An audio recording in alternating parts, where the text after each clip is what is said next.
réalisable grâce au studio derrière des micros. Alors bonjour tout le monde, bienvenue au balado au cœur de la jeune chambre. Je me présente Raphaël Pepin, votre animateur, et on est ensemble pour cette toute nouvelle série qui s'appelle Mes achats à quelques pas. Alors je vais commencer par vous présenter mes invités d'aujourd'hui. Alors Madame Renée Cloutier, directrice générale de la Chambre de commerce et d'industrie de Masquinongé. Madame Cloutier, bonjour. Bonjour, bonjour. On poursuit avec Evelyne Gélina, qui est propriétaire de la boutique Rien ne se perd, tout se crée. Bonjour. Bonjour. Et également Jean-Philippe Roussy, copropriétaire d'Arborea. Monsieur Roussy, bonjour. Bonjour. Au cœur de la jeune chambre de la Mauricie.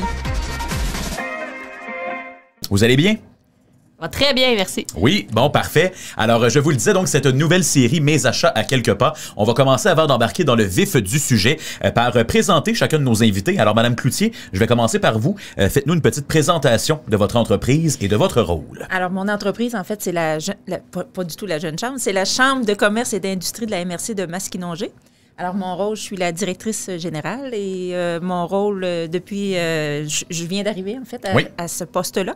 Alors, une chambre de commerce, ben, c'est comme un lieu d'échange, c'est un lieu pour faire la promotion, pour aider les entreprises, les entrepreneurs.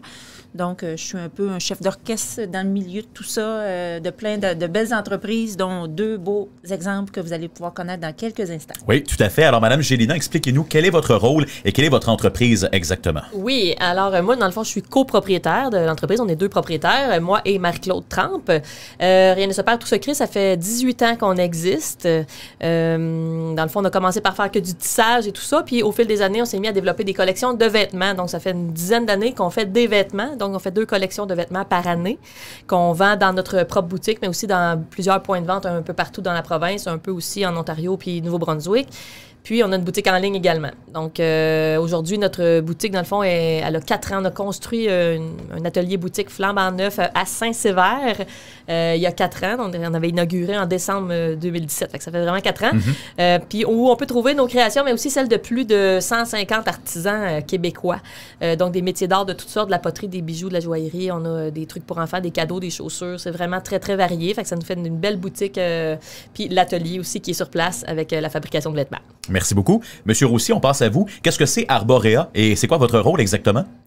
Arborea, contrairement à Rien ne se perd, c'est une nouvelle pousse, une start-up dans le domaine principalement du savon. Donc, on fait des produits soins corporels, mais principalement, présentement, on est dans le savon, les barres de savon, mais aussi bientôt dans le savon liquide, etc. Donc, toutes ces déclinaisons. Et puis, on est situé au Agroa Desjardins, nouvelle vitrine agroalimentaire à Louisville. Donc, essentiellement, c'est ça. Parfait, merci beaucoup. Alors, je tiens à mentionner qu'on est live sur Twitch en passant en ce moment. Alors, pour ceux qui veulent se connecter là, et nous poser quelques questions, vous avez toujours la possibilité de le faire. Et je vais introduire un autre invité qui est Charles, le propriétaire de la shop. Magnifique endroit où on se trouve en ce moment parce que c'est l'heure de la bière du jour. Oui, donc bonjour tout le monde. Ce soir au podcast, vraiment, je suis un peu déréglé dans cet après-midi au podcast, on va boire une bière de la microbrasserie L'Ermite qui se trouve à Victoriaville. Donc, on a une blanche qui s'appelle blanche orange coriandre. C'est des blanches de style belge et habituellement, dans les blanches de style belge, on met du œuf d'orange à l'intérieur et des graines de coriandre. Inquiétez-vous pas, la coriandre va pas voler le goût, ça va pas goûter le savon. C'est vraiment un petit côté herbacé que ça va donner. Puis un peu l'amertume de l'écorce d'orange, puis le côté agrumé aussi. Vous allez voir, la bière est super opaque, c'est vraiment très très bon là. Merci beaucoup, Charles. Alors, comme je vous le disais, chez La Shop en ce moment, au centre-ville de Trois-Rivières, très bel endroit. Alors, on enregistre ce podcast au cœur de la jeune chambre. Et pendant que Charles fait la distribution de la bière, ben, j'ai le goût justement qu'on embarque dans notre sujet d'aujourd'hui, qui est la campagne Mes achats à quelques pas. Ça brasse en ce moment du côté de Masquinongé, parce qu'il y a beaucoup de commerçants qui sont entrés dans l'initiative. Peut-être nous expliquer, Madame Cloutier, en quoi ça consiste exactement? Oui, bien, écoutez, nous, on avait déjà dans notre chambre de commerce, les chèques ici, les chèques cadeaux d'achat local Masqui. Il y a plus de 50 commerçants qui participent à ça, donc qui acceptent ces chèques-là, qui valent 25 $. Et la campagne Mes achats à quelques pas, ce qu'on a décidé de faire, c'est de bonifier ces chèques-là. Donc, les clients peuvent venir acheter chez nous à la chambre les chèques cadeaux au coût de 20 $, mais ils valent 25 $. Donc, ils peuvent aller chez les marchands, dont eux ici, et 48 autres, et recevoir pour 25 $ de marchandises, alors que ça leur a coûté que 20 $. OK, donc ça veut dire qu'il y a 50 entrepreneurs, 50 commerçants qui ont décidé d'embarquer dans l'aventure. Oui. C'est quand même un beau chiffre, je trouve. Là. C'est un beau chiffre, puis en tout, là, avec le nombre de chèques que j'ai de disponibles en circulation, c'est plus de 100 000 $ qui va revenir directement dans l'économie locale. Donc, c'est gagnant pour les marchands, puis c'est gagnant pour les clients aussi. Puis, c'est à réfléchir dans nos habitudes d'achat, d'aller les voir, ces gens-là. C'est des belles boutiques, c'est des gens de cœur. Je trouve que c'est plus intéressant que d'y aller par clic, mettons. Oui, effectivement. Parfait. Alors, je vous invite à consommer ce doux breuvage. Alors, merci beaucoup à Charles et ainsi qu'aux gens de la shop. Merci beaucoup. Puis pour information, pour ceux qui veulent découvrir le podcast Au cœur de la jeune chambre en direct, donc c'est sur la plateforme Twitch. Vous écrivez twitch.tv, puis vous écrivez Derrière des micros. Donc, vu que vous êtes invité par le podcast Derrière des micros, c'est sur la chaîne Derrière des micros, puis vous allez pouvoir être là. Vous n'avez pas besoin de vous abonner ou de vous inscrire pour pouvoir regarder en direct. Si vous voulez écrire, par contre, va falloir vous créer un compte. C'est la seule chose mais c'est totalement gratuit. Merci beaucoup, Charles. Alors, Mme Cloutier, on va poursuivre la conversation et par la suite, évidemment, poursuivre avec nos deux autres invités. C'est quoi les retombées économiques dans la région de Masquinongé pour, justement, cette campagne-là, Mes achats à quelques pas? C'est ça, j'ai peut-être été un petit peu d'avance, mais c'est plus de 100 000 $ qui vont revenir dans la... Fait que les gens achètent des chèques cadeaux d'une valeur de 25, mais ils payent 20. Par le programme Mes achats quelque part, on comble la différence, ce qui fait que c'est 25 $ par chèque cadeau qui revient chez tous les commerçants et c'est plus de 100 000 au total qui va revenir dans la région. OK, parfait. Et Mme Gélina, j'ai le goût qu'on parle un petit peu de l'importance de l'achat local. Pour vous, ça représente quoi, l'achat local à votre commerce? Bien, en fait, nous, depuis nos débuts, qu'on promouvoit l'achat local, mais aussi la fabrication locale et tout ça, là, tout ce qui est fait durable aussi pour éviter la surconsommation, c'était vraiment dans nos débuts, le coton bio, puis les trucs qui durent toute la vie pour éviter d'en acheter toutes les semaines. Mais l'achat local, aujourd'hui, ça a pris tout son sens, en fait, avec la pandémie qu'on a vécue. C'est que là, tout d'un coup, il fallait acheter sur place parce que là, tous les transports internationaux étaient comme compromis. Puis c'est devenu comme évident que c'était une bonne idée d'acheter local. Puis c'est pas juste d'avoir un objet qui est de qualité parce qu'il est fait sur place, c'est aussi de faire en sorte que la personne a son emploi qui dure. Puis ça met ça en valeur, en fait, des savoir-faire qui sont ici. Parce que nous, dans notre domaine, c'est de la couture. Nous, tous nos vêtements sont cousus en Mauricie. On a des couturières à domicile. Et toutes nos coutures sont garanties, c'est sûr, parce qu'ils sont de qualité. Alors qu'un vêtement qui est fabriqué en Chine, on le voit que s'il y a un défaut, mais les gens font comme, je l'ai tellement pas payé cher, c'est comme pas grave, puis je vais le jeter, puis je vais en acheter un autre. Mais c'est ça. Donc, c'est ça que ça représente. L'achat local, ça veut dire de promouvoir, dans le fond, le fabriquer ici, puis le vendu ici, puis qu'après ça, le commerçant qui prospère, il va continuer de consommer ici, puis les enfants vont à l'école ici, puis après ça, c'est tout une chaîne. Vraiment une longue chaîne. Puis il n'y a pas vraiment de point de départ, mais chaque chaînon est vraiment important pour que ça continue de tourner. Et c'est intéressant qu'on en parle parce que moi, j'ai déjà entendu dans ma jeune vie dire la couture, c'est un art qui est perdu, dont on ne parle plus. Et c'est intéressant justement qu'aujourd'hui on en parle parce qu'il y a encore des gens qui font de la couture et c'est important justement pour ceux qui veulent, par exemple, avoir une deuxième utilisation de leurs vêtements, qui veulent les reporter. C'est un art quand même encore en 2021, là. Oui, l'art, c'est... Mais en fait, la couture, c'est un art, mais c'est vraiment un travail très, très laborieux. Puis oui, il y en a moins qu'avant, ça, c'est sûr, parce que les gens ont été habitués à acheter déjà tout fait, mais tu sais, c'est quelque chose que nous, on essaie de mettre en valeur puis qu'on recherche ça, là, mais là, c'est ça, la couture. Moi, je me souviens, je l'ai appris au secondaire. Là, il n'y en a plus, mais moi, c'est vraiment... En fait, c'est quasiment grâce à ça, quand on a commencé, c'est moi-même qui avais cousu toutes nos pièces, puis c'est parce que je m'en souvenais comment enfiler la machine. On commençait avec la machine à coudre de ma mère. Donc, c'est quand même très important de montrer quand même des savoir-faire à des enfants et à des jeunes. Oui, effectivement. Monsieur Roussy, de votre côté, vous l'avez dit, c'est une start-up pour Arborea. Ça représente quoi pour vous en ce moment, l'achat local?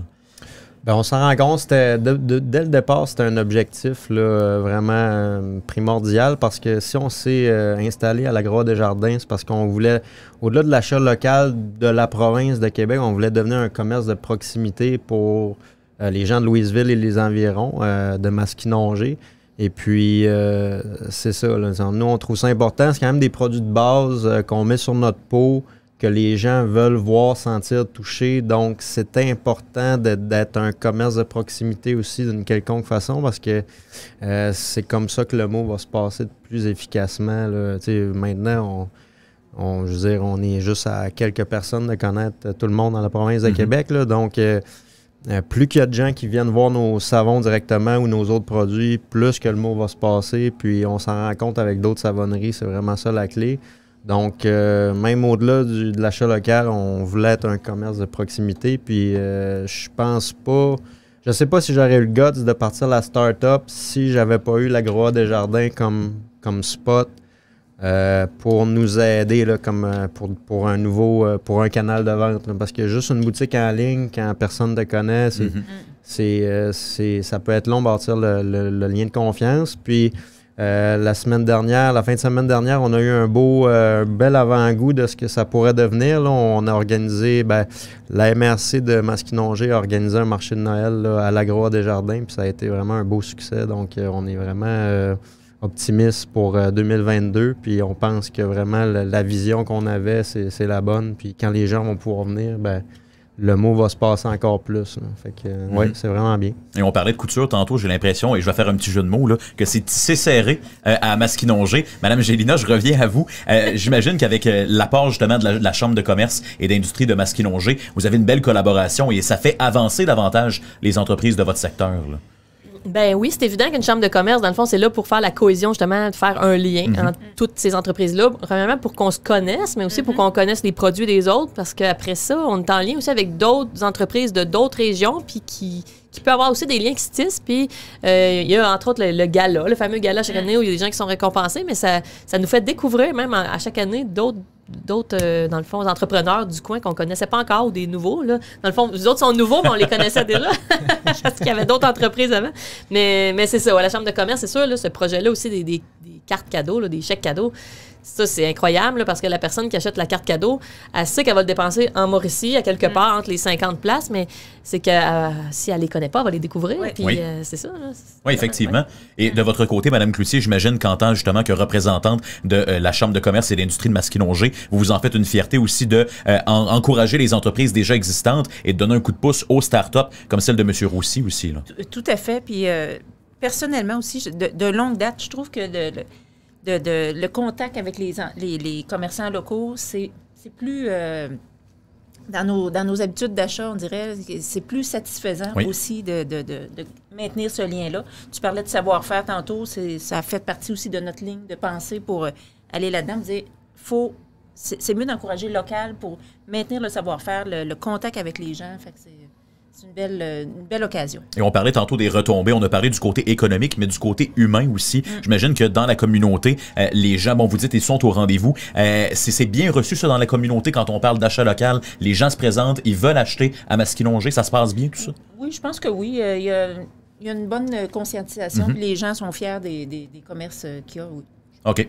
Oui, autant ça nous amène des clients qu'on avait déjà, qui ont vu la belle occasion avec les chèques cadeaux, mais ça nous amène aussi de la nouvelle clientèle, de gens qui sont tout prêts, puis qui ne nous connaissaient pas. Puis là, ça leur a donné l'occasion de venir découvrir tout ce qu'on a. Ils n'avaient jamais vu la grosse boutique dans le champ. Ils sont comme, mais voyons donc. On dirait que, tu sais, à Saint-Sévère, quand même, c'est un tout petit village. Là, fait que pour nous, c'est le fun. Ça fait déplacer les gens dans notre petit coin. Ouais. Et en terminant, on va parler un petit peu des activités qui s'en viennent du côté de Masquinongé. Qu'est-ce qui s'en vient pour vos différentes entreprises ou également à la Chambre de commerce et d'industrie de Masquinongé? On peut commencer par vous? Oui, alors nous, il y a les déjeuners formation qui continuent. Fait qu'à partir de janvier, il y en a une nouvelle série. On a un événement ISO-RH qui est vraiment axé sur le changement dans la gestion des ressources humaines. Fait que ça va avoir lieu à fin février. On a le gala que Evelyne parlait tantôt, qui va avoir lieu le 29 avril. Donc, encore cette année, il va y avoir un gala pour souligner les bons coups et les belles entreprises qu'on a sur le territoire. Et vous, j'imagine que dans vos différents commerces, là, la période des fêtes arrive, donc il y a de plus en plus de gens qui se présentent. Est-ce que, justement, les gens sont au rendez-vous? Est-ce qu'ils achètent, actuellement pour leurs achats de Noël? Ben oui, chez nous, oui. Nous, on est une boutique très variée, des vêtements, donc des tenues pour les fêtes, mais aussi beaucoup de cadeaux et tout ça. Donc oui, on a beaucoup de clients sur place, on a beaucoup de commandes en ligne aussi. Nous, notre boutique en ligne est fonctionnelle depuis presque 10 ans. Là. On était dans les premières à avoir des boutiques en ligne. Des précurseurs. Oui, un peu.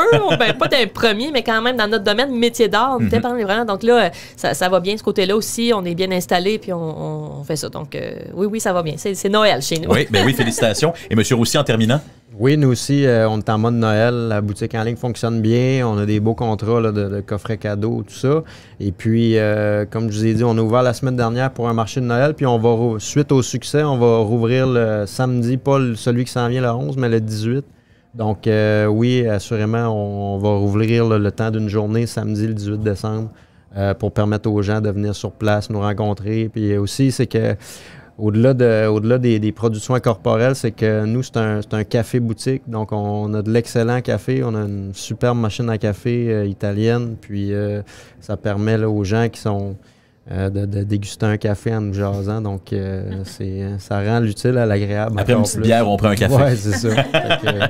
J'invite les gens le 18 décembre. Ben oui, certainement, ça va être un rendez-vous. Donc, merci beaucoup à vous trois. Je vous représente Mme Renée Cloutier, directrice générale de la Chambre de commerce et d'industrie de Masquinongé. On avait Evelyne Gélina, qui est copropriétaire de la boutique Rien ne se perd, tout se crée. Et également Jean-Philippe Roussy, copropriétaire d'Arborea. Merci beaucoup à vous trois. Merci. Merci. Alors voilà, c'est ce qui complète cet épisode d'Au cœur de la Jeune Chambre. Merci beaucoup à Charles, le propriétaire de la shop, qui nous accueille dans ce magnifique endroit et évidemment pour toutes ces bières que nous consommons. Et je vous rappelle évidemment d'aller retrouver là, tous ces épisodes d'Au cœur de la Jeune Chambre sur YouTube, sur Twitch et également sur les autres plateformes. Alors on se retrouve pour un autre épisode d'Au cœur de la Jeune Chambre. Au cœur de la Jeune Chambre de la Mauricie.